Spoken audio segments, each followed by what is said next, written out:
សួស្តីបងប្អូនទាំងអស់គ្នាថ្ងៃនេះជួបគ្នាសារជាថ្មីថ្ងៃនេះខ្ញុំមាន tip មួយចំនួនពាក់ព័ន្ធនឹង highlight cell rule នៅពេលដែលយើង click នៅលើ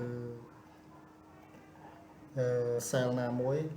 ចេញ highlight auto highlight តើបងប្អូនចង់ចេះធ្វើរបៀបនេះអត់auto highlight ជាទូទៅបងប្អូនអត់ចាំបាច់អង្គុយប្រើ highlight នៅប្រឡោះនេះចឹងបងប្អូនគ្រាន់តែ select នៅលើ cell ណាមួយនឹងចេញ auto highlight automatic ចឹងតោះចូលទៅមើលរបៀបធ្វើទាំងអស់គ្នាបងប្អូនអញ្ចឹងខ្ញុំ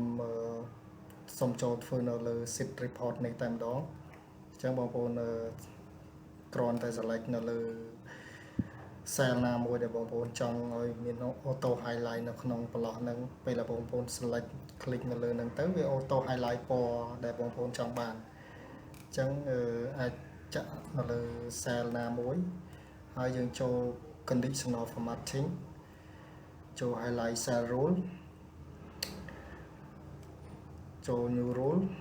ហើយបងប្អូនគ្រាន់តែចូល use a formula to determine which cell to format ហើយបងប្អូនគ្រាន់តែ double វាយរូបមន្តវាចូលនៅក្នុងហ្នឹង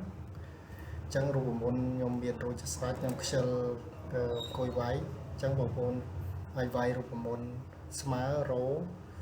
វងបើកវងកញ្ចក់បិទវងកញ្ចក់ស្មើ cell បើកវងកញ្ចក់ double quote សញ្ញាថ្មិញកណ្ដោ2 row ហើយបិទវងកញ្ចក់វិញហើយបងប្អូនគ្រាន់តែ select នៅលើ format នេះបងប្អូនចង់បាន fill ពណ៌អ្វីពណ៌លឿងឬពណ៌អីតាមចំណង់ចំណូលចិត្តតាមតម្រូវការអញ្ចឹងអ្វីខ្ញុំចង់ select គឺខ្ញុំ select ពណ៌លឿងអញ្ចឹងយើង select ពណ៌លឿងមកអញ្ចឹងយើងអូខេអញ្ចឹងវាអត់ទាន់បាន select ជោគជ័យទេអញ្ចឹង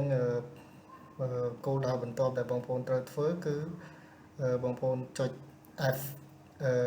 Alt F11 ក៏បានចុចកន្លែង report ក្នុង sheet ដែលយើងចង់ preview នេះក៏បានយើង mouse ស្ដាំយើងយកពាក្យ view code អញ្ចឹង shortcut គឺ Alt F11 Alt F11 គឺយើងចេញកន្លែងនេះហើយយើងចុចកន្លែង view code ហើយមួយបងប្អូនកន្លែងនេះគឺ VBA code អញ្ចឹងយើងចូលកន្លែង worksheet ហើយបងប្អូនវាយ code ចូលមកបងប្អូនគ្រាន់តែវាយ target dot calculate យើងគ្រាន់តែចុចអក្សរ C អាចចេញហើយអញ្ចឹងយើង double click នៅលើពាក្យ calculate ហ្នឹងមកអញ្ចឹងចប់សពគ្រប់ប៉ុណ្ណឹងហើយបងប្អូនអាច close វិញបាន